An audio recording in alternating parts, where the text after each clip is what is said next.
time in where I'm at in my room, there's no actual heat. When Kraken started bringing, me and Don Willie and then James and Jerry and LT, or actually it was like Kraken, me, LT, Don Willie, and James and Jerry. Like me and Kraken brought James and Jerry on one night on a fucking drunk stream. That That's how we explains why got to me know and you them. get along. That explains automatically why me and you get along. But Random invites to cool people, yeah, like. but that we would get done with the live stream, whatever we were talking about, and we'd cut it off, and then we'd just sit there and bullshit for hours. And I mean hours, not like 10, 20 minutes. Because it's just an instinct of something looking at you, whether it's an animal, whether it's a person. It's just that instinct of being fucking watched. What? You know? Is that how you felt the first time I seen you? Like you were intimidated. You were like, "Who the fuck is this? This isn't Kyle's fucking chickens. This is the wolf." Yeah. Like, I seen you. I was like, I don't think you shat yourself, man. You paused your camera.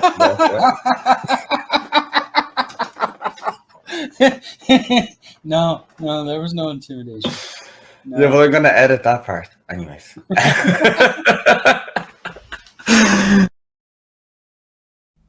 That is just a small snippet of what's to come in this interview. So the whole point of this is knowing JD, the tale of the dragon. And I thought I would just start this video off with my first impression before we get into it. So the first time I met JD, Don the Kraken, I believe, invited me. There was this big video call, all these new people, these new faces. I'm in Ireland, like, a majority of people loved Game of Thrones, but if you spoke about like Lady Stoneheart or how Tyrion is different and you had them in-depth conversations, most people were like Battle of the Bastards, which is fine, it's absolutely fine. I just didn't know there was other people out there that like had that level of love and depth, and I have the depth of a puddle, but that's a whole another video. But shout out to Don the Kraken, he'd invited me into that chat. And at that point, I think we were just all tired, you know. They were all streamers making great content. I was streaming too, making content, not great content, just content, you know. And it's at that point, you know, where you get asked the same question 50 times. Like, you can only really answer it once. And, like, we were all kind of fatigued. That's the feeling I got. And we were all just having a few drinks. And we all just started having a laugh, kind of, you know, at how we look, how we speak, how we talk, what we think. And it was great though. It was like non-malicious. And Don the Kraken, like, if I remember correctly, he just hit, we're going live, like, this is fun or whatever. I was just that kind of energy. And it carried on, like, it just rolled over. Like, it was Game of Thrones based, but then everyone was just having fun with each other. And I can remember out of nowhere is just a little head appeared. And it was like, hey Johnny. That's me, JD voice. It's like the 60s called. They want their haircut back. And you know, a big pop of laughter. You know when you're drowned out with laughter, like it's like I had headphones in. I was like, oh shit. So after I picked me balls up, like, and we rolled back and forth, is I don't know if I messaged JD or he messaged me. He can confirm if he remembers. But I've always gotten along with him. Even though at that time JD had that, do you remember that like stupid fucking trucker cap? Forgive me French. And he looked like a southern Ashton Kutcher. Like, I think he was in them vibes. Like later on he turned into, you know, the hooded, like, you know, I'm Batman, you know, them types of vibes. Like, I think it was later on or probably before, I don't know. But at that stage I remember you looking like a southern Ashton Kutcher, and we got along since. And it was fucking great. And that's why I wanted to do this interview. Like, I go back 2016 with JD. Crazy. But that was my first impression of him. Like, he just tore me a new one there. And he looks like a southern Ashton Kutcher. And, like, as I said, we got along great since. Sorry.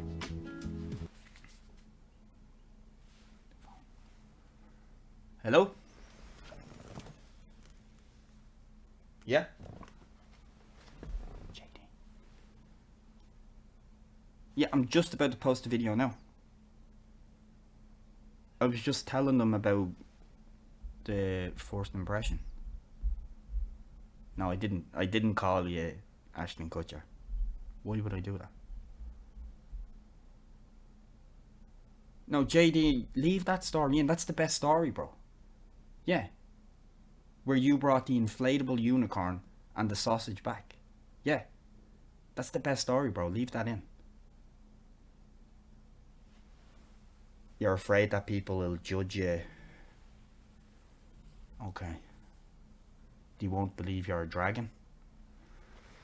Fucking amateurs. No. I wasn't calling you an amateur, bro. Yeah, I know. Yeah, I know. You're a big bad dragon. Yep. No, I know. Yeah. You'll burn all the cities down, and the politicians will die in a fiery. I know, bro. You're a big bad dragon. We get it. We get it.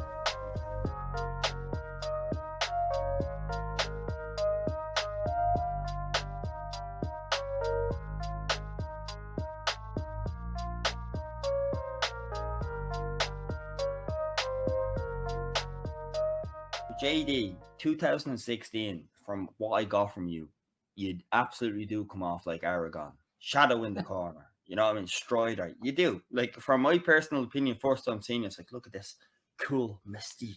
You played up on the shadow, that shit. Yeah, there you go. Yeah. Was that your aim, or was that just a natural thing to come off, like, across people? Um, it was just how it came off. Like I was doing a stream one day, and I just happened to be. I was doing a stream outside to be accurate about it, and the way the sun and the positioning, everything, like you couldn't see me. You could just. I was sitting in front of the camera like this, but you couldn't see me. I was just in a shadow, and you could see the mountains behind me.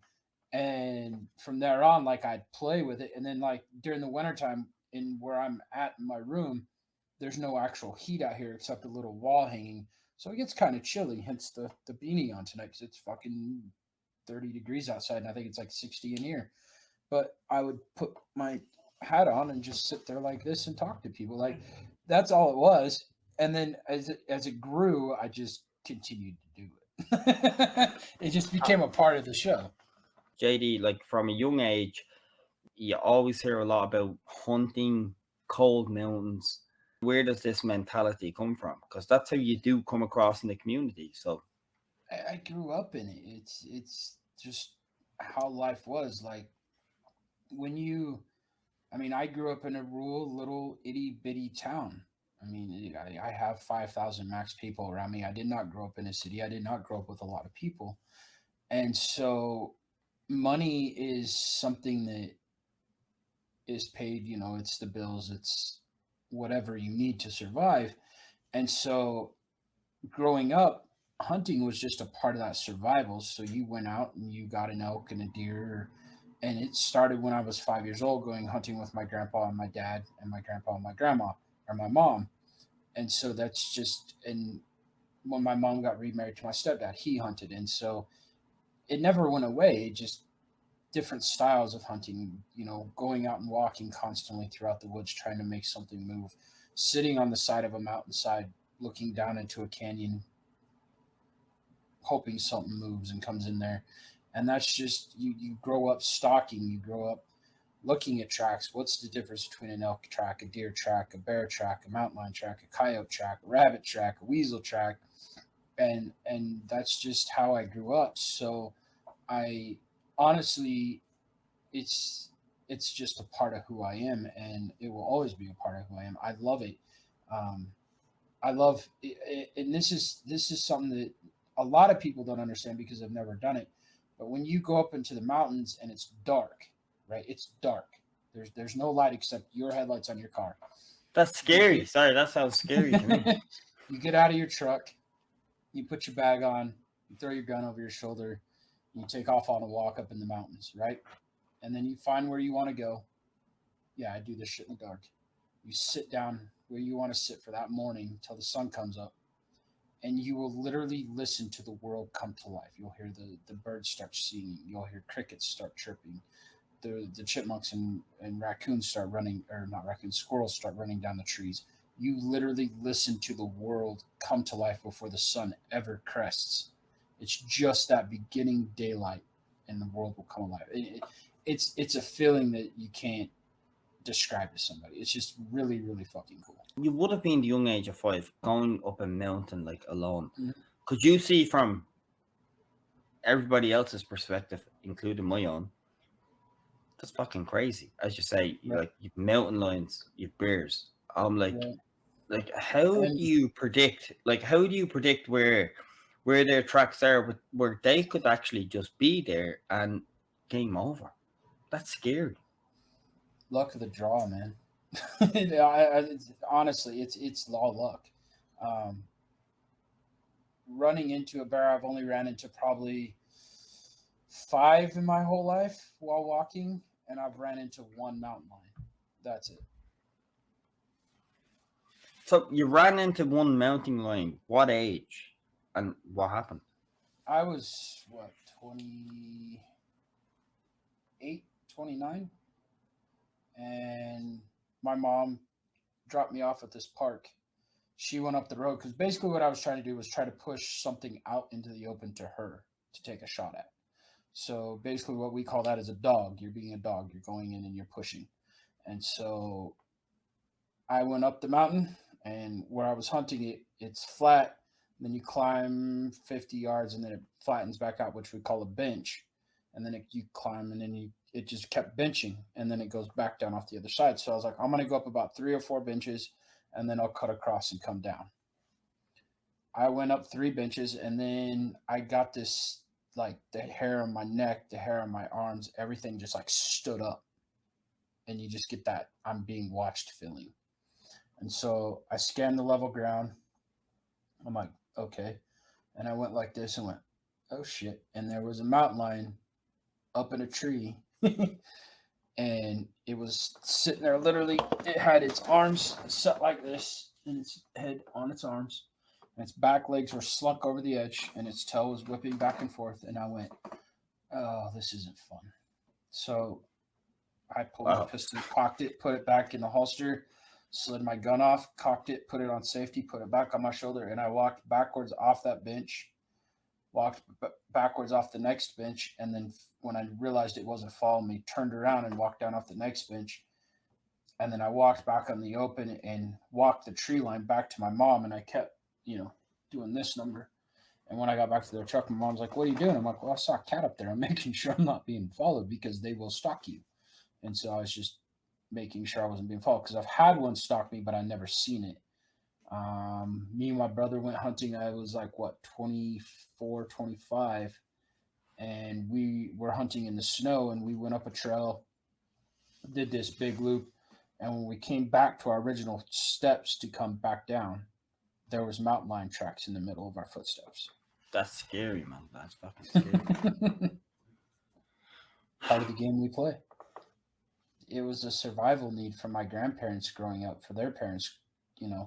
That's how they survived. They didn't grow up off beef and chicken and pork. They hunted their food because that was the time and age that they grew up in, and that just passed through generations. And so we use it as a money saver. Is instead of going down to the store and paying, however much it is for a pound of beef or a steak or a roast or whatever, it's in the freezer for $40. We got a couple 100 pounds of meat. So JD, as you got older, what interested you? Fire interested me. I was a firebug, dude. I honestly liked playing in the campfire. I liked starting fires. I liked fire. And I think my main reason for liking fire, it is destructive and cleansing at the same time. It really is. Fire is destructive as hell. Like, it will burn anything and everything around it. There is nothing that is immune to fire. But it is very cleansing of whatever it burns will come back. Like, if you think about like a wildfire and it burns hundreds of acres of trees, right? Everything's gone. In about 2 years, 2 to 3 years, there will be nothing but green grass. It cleansed it. It let the grass grow. It got rid of the overgrowth. The grass is now growing. But I was so infatuated with fire. So I was probably 8 or 9. My grandpa had an acetylene oxygen welding in his garage. So what that is you have two big bottles and two hoses, and they connect to a torch. And you have acetylene on one side, and you have oxygen on the other side. And I had seen my grandpa light it and was fucking around with it one day. So I was sitting there with the striker going, and I'm like, oh yeah. And I turned the gas on, turned the knobs on, went, and I'm sitting there fucking with fire. Well, I got my ass kicked. Now, my grandpa is an old school person, and he beat my ass. And I'm not saying like he bent me over and swatted my ass. That motherfucker hit me with a right hook. You're gonna burn down my fucking garage, and you're gonna fucking endanger lives. That was the lesson. You're endangering lives. And So what you're saying is, yeah, a good right hook is needed, depending. Sometimes. Depending, Yeah. depending, yo. Chill. I learned my lesson on that. And instead of him continuously screaming on me, he picked me up. He's like, now, do you want to know how to use this right? I went, yeah. So he handed me 2 pieces of metal and a rod. So you put the 2 pieces of metal in a triangle, and it's about this long. And then you take that flame, and you hold it above that triangle, and you sit there in kind of a circular motion till it gets hot, like the metal will start turning red. It starts to liquefy. And then you start kind of going back and forth really slowly. And as you're doing it, you're feeding that rod into that flame, and it creates a weld on top of it. And that's how I learned how to weld. And then it became a passion for me. So I went to school for it. I've had it as a job. I have a welder out in my shop that I use still to this day. Like, welding is something that, even though I don't do it as a career, it is a passion of mine. It's something that I can creatively do artistically, like people draw, and I can't draw worth a shit, but I can build something very, very awesome out of a piece of metal. But you can write. I can write. All right, so with on top of welding, I grew up in a family of mechanics. My dad's a mechanic. My uncle Doug's a fantastic mechanic, and my stepdad's a mechanic. And so working on vehicles was just a part of life. Like just like hunting, just like working on mending fence when you have property and animals, just like welding to fix a trailer or to build a barbecue or a fire pit or something useful around the house. Your car always needs maintenance, whether it's brakes, oil change, whatever. But my mechanic, it went past that. And what I mean when it went past that is, like, I can remember being a kid and going to my dad's house and going, "Hey, Dad, where's your truck?" "Oh, it's down at Grandma and Grandpa's." And I said, "Grandma, Papa, Grandpa's." "Well, I don't have a garage. We got to go put an engine in the truck." "You got to do what?" And so we jump in the car, haul ass down to my grandma and grandpa's. Now, this is another little town. Like I said, I never grew up in cities. I grew up in little towns. My dad lived in a little town. I live in a little town now. But we'd go to my grandma and grandpa's and pull up to the garage, and he'd open the garage, and of course it's fucking December, and it's, maybe 5 degrees outside, and he'd start a fire, and we go inside for a little bit, talk to grandma and grandpa, and then he's like, "All right, I need your help." And this is me and my little brother. And we'd come out, and he'd have the front part of the truck off and the motor already sitting there. And he'd go, "Okay, Justin, I need you to crawl under the truck." "All right." And he talked to my little brother, and he's like, "All right, I need you to stand here and hold the flashlight so your brother can see what he's doing, and he's going to guide me in." And my dad would, on a lift, would push that motor in, and I'd have to line up the bolts to the transmission to get that motor to go in. So on top of welding, I grew up a kind of a passion for mechanicking for a while. And what I mean by that is, like, I could always do the basics. And so when I got into high school, I took what was called agricultural mechanics. And what that was working on diesel motors and welding. 2 passions in one job. Is agriculture like I associate that with like farming of some sort? Yeah, that's or what am it I was. wrong? Like, No, you're Okay. 100% correct. So I took agricultural mechanics, and so what would happen is we learned how to completely, and I mean completely, take a engine down to the block. The only thing sitting there is the cast mold of an engine block. There was no pistons, there was no rods, there was no cam, nothing. It was gone. And so we'd rebuild it, start it, run it, drain the oil, take it completely back apart. Then we clean it all back up from beginning to end and redo it again.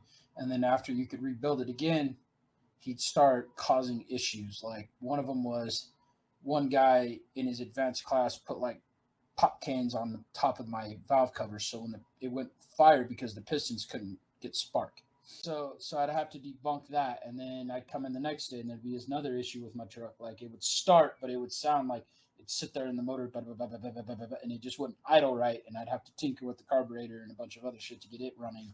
So I mean, what honestly turned me away from mechanicking was people turned me away from mechanicking because it was because like you would be like, all right, your car has, let's say, the water pump went out of it, just the water pump. That's going to be, I got to take the front bumper off. I got to take the front grill off. I have to take the bolts off, scrape the gasket off, get a new water pump, put a new gasket on it, put the new water pump on it, seal it back up, fill it back up with antifreeze. That right there in itself is a full day by itself. And get him out the car. And within 3 hours of you just starting, is my car done yet? Is my car done yet? Is my car done yet? And I'm like, all right, fuck you, I can't handle this. And so I honestly walked away from mechanicking because people just, I don't handle people. I don't like people looking over my shoulder when I'm doing my work. Like when I'm working, whether it's welding, whether it's mechanicking, whether it's writing, whether it's cooking, I do not like constant. It drives me out. Fuck it, I'm done. I'm not gonna do it. I'm gonna walk off because I don't like that pressure. Let me do my fucking job, and then you can check it out when I'm done. But let me do my job.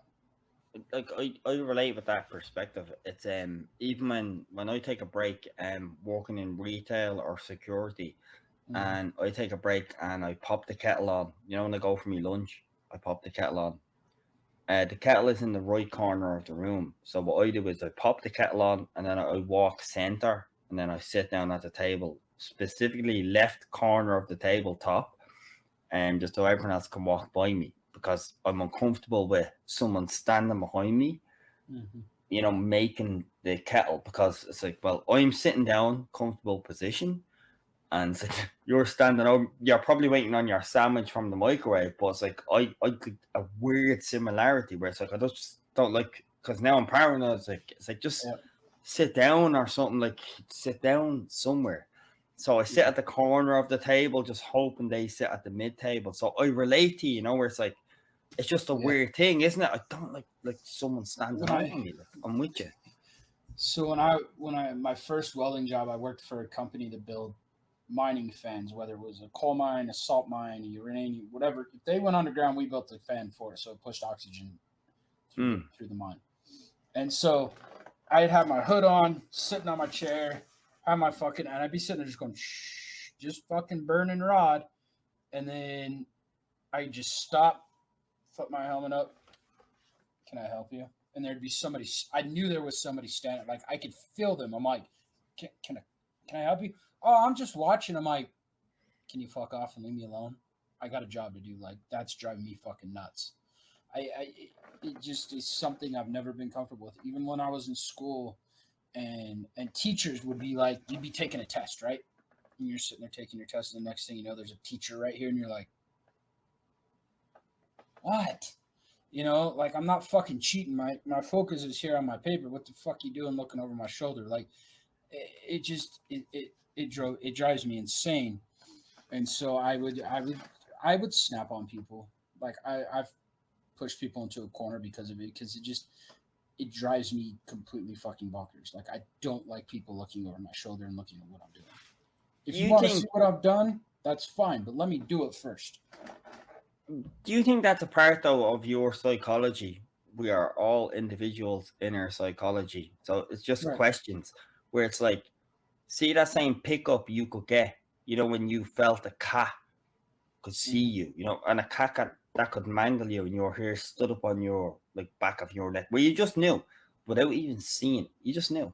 You got that same feeling, be it a teacher or someone your general reaction? Or is it, can you just back off? Like, do you Honestly, think that like, plays a part? Like, no, that that came from bullying, from me getting bullied as a kid. wow, That honestly came from that because I was the really, small kid. Like I was scrawny as a kid. Like I couldn't build muscle if I wanted to. It just didn't. I got stronger, but I was just scrawny. And so, or as my friend Dave would like to call it, tendon strength. very, and very polite, very polite. right. So it came from that because you would, be walking down the hall and somebody come behind you and smack your books out of your fucking arm. Or I had a couple guys that walk up and fucking like WWE clothesline and like clothesline me in the back of the fucking neck. So I just got so used to like I could feel it coming that I would duck or I'd turn around real fast and I could see it. Like it actually won me a couple fights because I could feel that and I'd turn and just automatically throw a punch as I was turning my body and smack somebody in the jaw. And so it came from that. And I mean, we're talking bullying from like second grade when I moved to this town until my freshman year of high school. Just for people who's not American, is what age is second grade, and then the next grade to understand. What was I in second grade? 6. Jesus. 6 years old. 6 years old till I was 14, 15. Okay. Life lessons. And so it just became honestly just a natural instinct. And I will say that natural instinct not also as it made me fucking push bosses and anybody else that looked over my shoulder, but it's kept me out of bar fights because you're sitting at the bar, you're having a good time, you're having a few drinks, and all of a sudden you're like, and there's somebody staring at you, like, what? And then 2 options, and that one's going to happen. 1, they're going to confront you, or 2, they're going to turn off and fucking walk away. And it's gotten me into a few bar fights, and it's stopped me from a few bar fights, and it's got me laid a few times. So that instinct has worked pretty good throughout my life. Being bullied as a kid, you always look for an escape, right? And my dad is a nerd. He likes sci-fi, he likes fantasy, he likes adventures. Like I watched Willow with him for the first time. I watched Star Wars with him, Battlestar Galactica, Firefly. I mean, all of that stuff I watched with my dad. And so I always had into fantasy, into sci-fi. And so I remember being in school, and I think it was my sophomore year, they wanted us to read The Lord of the Rings because the movie was coming out. It had been announced it was coming out. And my teacher was a huge J.R.R. Tolkien fan, like huge. Is that like late 1990s, wasn't it, when the first one was coming out, early 2000s? Yeah. Okay. It was my sophomore year of high school. And so he wanted us he wanted us to read The Fellowship of the Ring, the very first novel of that. And so we read it, and I went, that was good. But I didn't know how to take it at that time. My mind wasn't ready for Tolkien. It wasn't even closely ready for Tolkien. Nobody is. No. And so I read it, put it back on the shelf. We did our book report, whatever. The movie came out. We went as a class to watch the movies. That one movie. And it was damn good. Like, it was really fucking good. I'm like, this is awesome. And then you find out, it's a, 3-4 year wait before the next one comes out. So I'm going to be out of high school by the time that one comes out. Well, you do so much crappy reading in high school, like books that they push on you that you're like, yeah, I don't want to fucking read. So I quit reading for a while, but I did continue watching fantasy. Like I went and watched every single Lord of the Rings, Two Towers, The Return of the King. I watched all those in fucking theater. I didn't watch those at home. I watched them all in theater. And then I watched them again at home, and then I bought the extended version set that I still watch to this day. The original one that looks like the books, that has the 4 discs in it with all the background, everything. What was it? Can I ask JD though? What was it about Lord of the Rings that really tore your head to be like, wow? The adventure. Just the adventure alone. Frodo's adventure of his sacrifice and what he had to deal with the ring. Gandalf's adventure between being trapped with Saruman to getting the hobbits free to helping in Helm's Deep to helping in Gondor. You know, the story of Aragon and how he came and where he went, and it was just the adventure itself and all the characters and their struggles and their sacrifices to get where they needed to be, who they needed to be. That was probably the biggest thing I ever took away from Tolkien's writing. Wasn't the ending and the feel good story of, oh, he destroyed the ring and then they went saved the Shire. It wasn't that. It was legitimately the character growth from the beginning to the end and what these characters had to sacrifice to become who they want to be. I mean, you think about it. When you first meet Gimli and Legolas in the Fellowship of the Ring, they really don't get along. And then by the middle of the Two Towers, they're talking about Legolas is talking to Treebird and he's going, I want to come visit your forest. And Treebird's like, yeah, that's great. He goes, I'm bringing Gimli. And he goes, we frown on dwarves. He goes, I don't give a shit. I ain't coming into this forest until Gimli can come with me. Like, you get to see that friendship grow. And so it was just that character arc that you get to see throughout the story grow with each character. And do you remember, just to add to it, even from a, like, I know like it was not in the books, but like from the movie perspective to like elevate the whole Gimli and Legolas thing, where it's like, do you remember when the Riders of Rohan rode up on them, and he's like, I would chop your head off if you were a foot higher, and then just out of nowhere, Legolas was like, you would die before you restored the stroke. It's like, and Gimli's like, where did that come from? So what's going on here, like? Gangster. So, you know, that friendship was awesome to watch. And so that kind of, I always watch, like, I will honestly admit this, about once every 6 months, I will go on an adventure and follow the Lord of the Rings. And now we have the Hobbit on top of it. So I will watch the Hobbit and then I watch the Lord of the Rings. It's just something I do. It's just who I am. I love that story. You're not the only one, but I'm very similar. So, I continue with that, and then I just really liked watching action movies, adventure movies. So I stuck with movies, and mainly because I didn't have cable when I had my own place. You'd read the back. Okay, this movie sounds good, and you'd watch them. And it was literally the year my daughter was born. I came home with her. I wasn't working yet. I was looking for a job, but I wasn't working yet.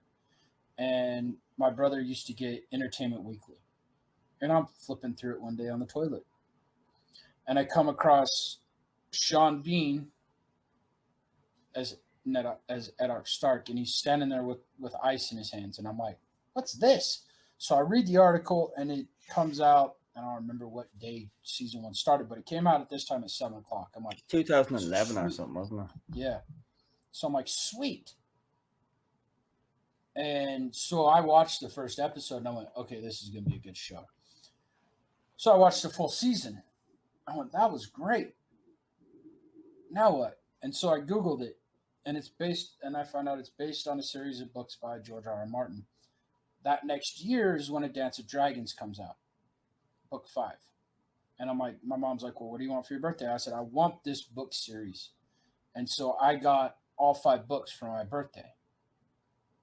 And I read all 5 books before the second season came out. So when I first started looking it up, I was looking up just theories, mainly on Howland Reed, the Ice Dragon, and Jon Snow's parents. They're the 3 theories that I was looking up.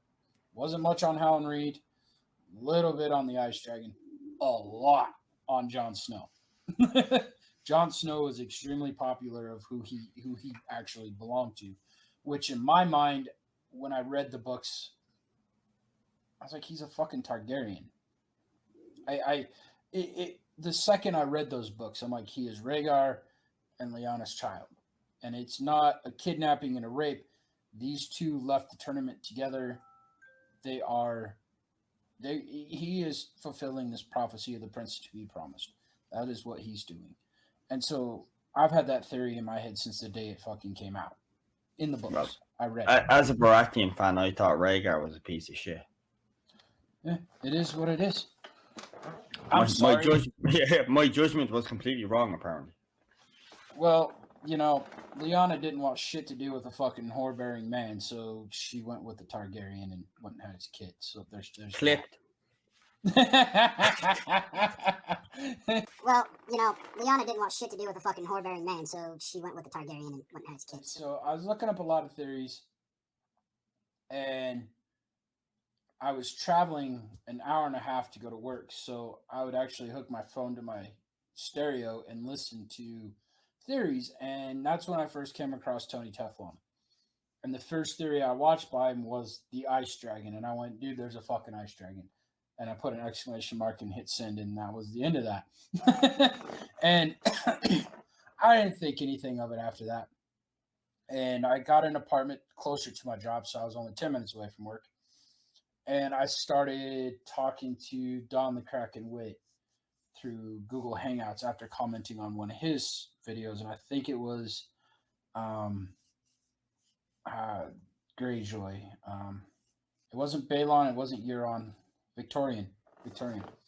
Ooh. And he made a video about Victorian, which it was a really good fucking video. And I went, I can see that fucking happening. And he goes, hey, how about you hit me up and we chat about that? And so we did.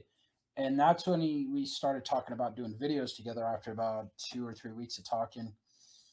And he goes, hey, I got a question for you. I was like, what's that? And we talked like this for 2 or 3 weeks. And he goes, I got a question for him. Like, what's that? He goes, I want to form this group. And he goes, I want to form this group and I want to talk about the books compared to the show and just talk about the books and just talk about the show. I'm like, hey, that sounds like fun. And so then I met LT and Anne. And LT Giles, isn't it? Shout out. LT Giles. And Anne and Tinker, and one random night when me and Don the Kraken Witt were doing a drunken stream, we pulled in James and we pulled in Jerry, and next thing I know, we have a fucking Hypes Watch group, and it's an entourage of people who believe the same thing.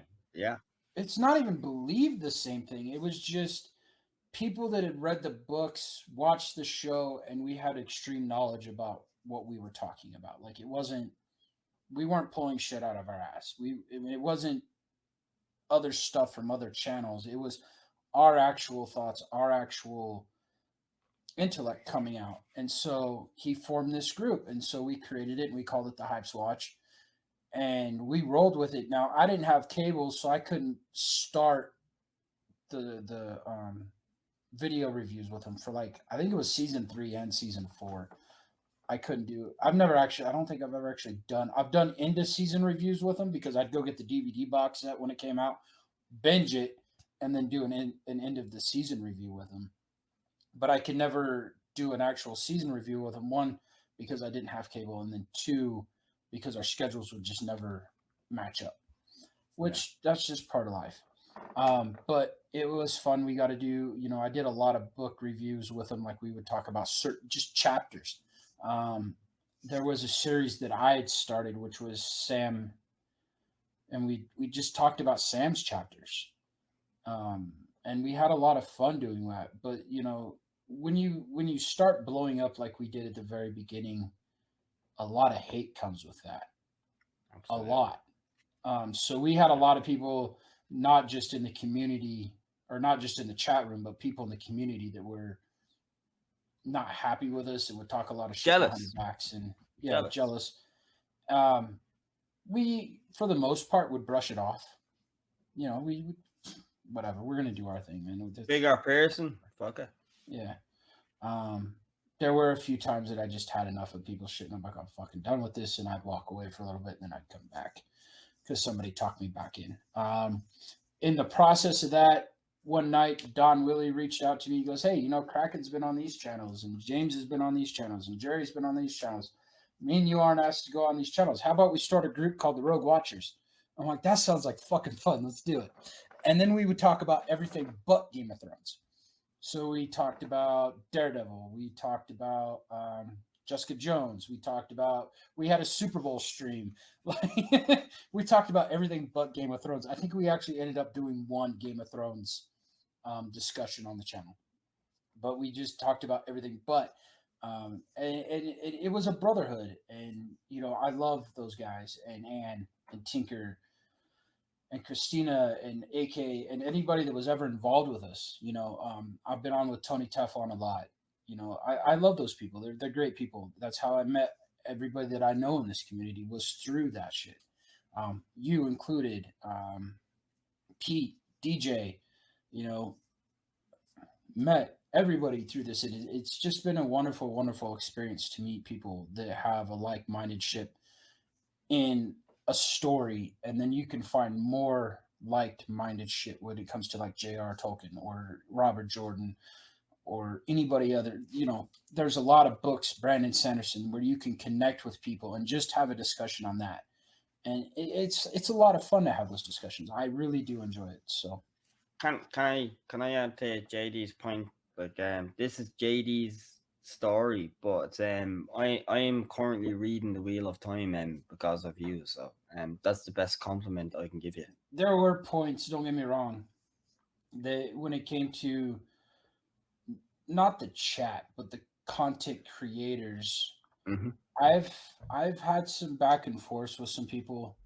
Some of them I'm not proud of. You included, Tony included, Dog included.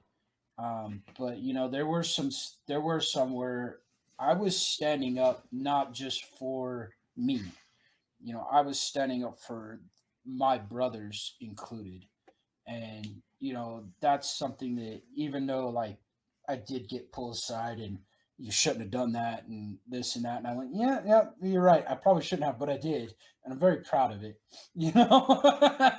Because it just, when I'm just that type of person, and you go back and you listen to how I was bullied in high school. So when it came to the friends that I actually had and I have their back to the fullest until you stab me in the back, and then it's on.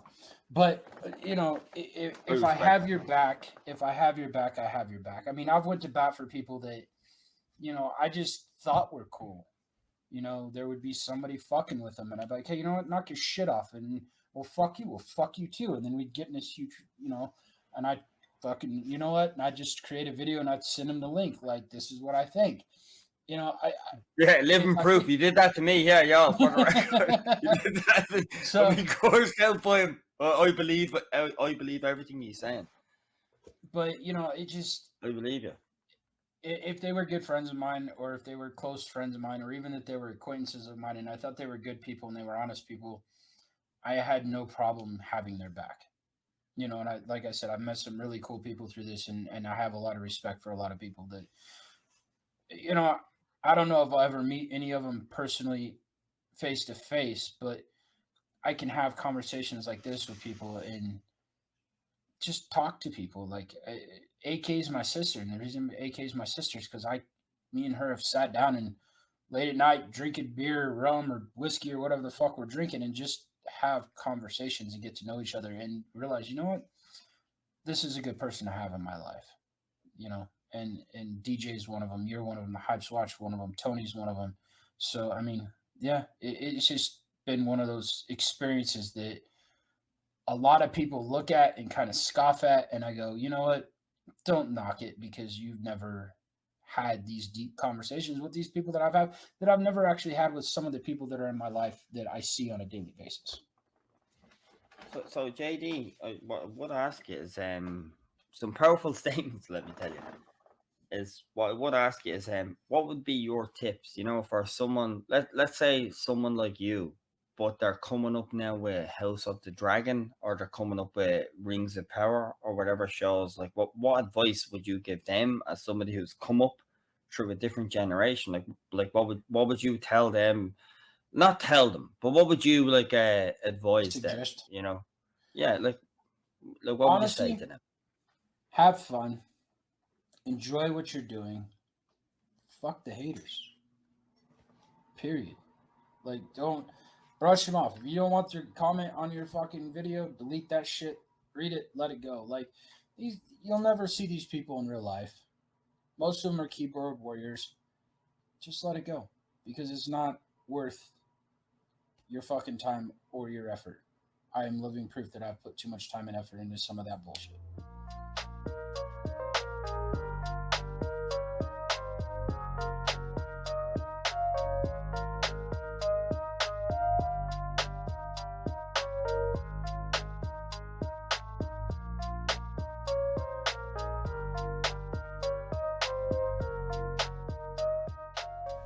That's just a small teaser of what is to come in this interview.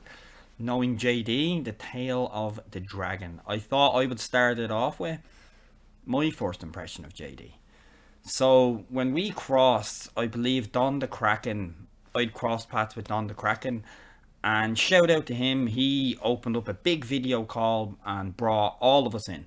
At that point, I only knew a portion of the community. It was like splintered into different groups. I kind of just went ignorantly in and was like, yeah, get me in there. It was a good time, to be honest with you, because I think all of us, I was creating content, streams along with everybody else far bigger than me. Not in reality, like I'm definitely taller than 80% of the community. But I don't judge people for their height, even if it matches their brain. But that's another video. Why did I say that?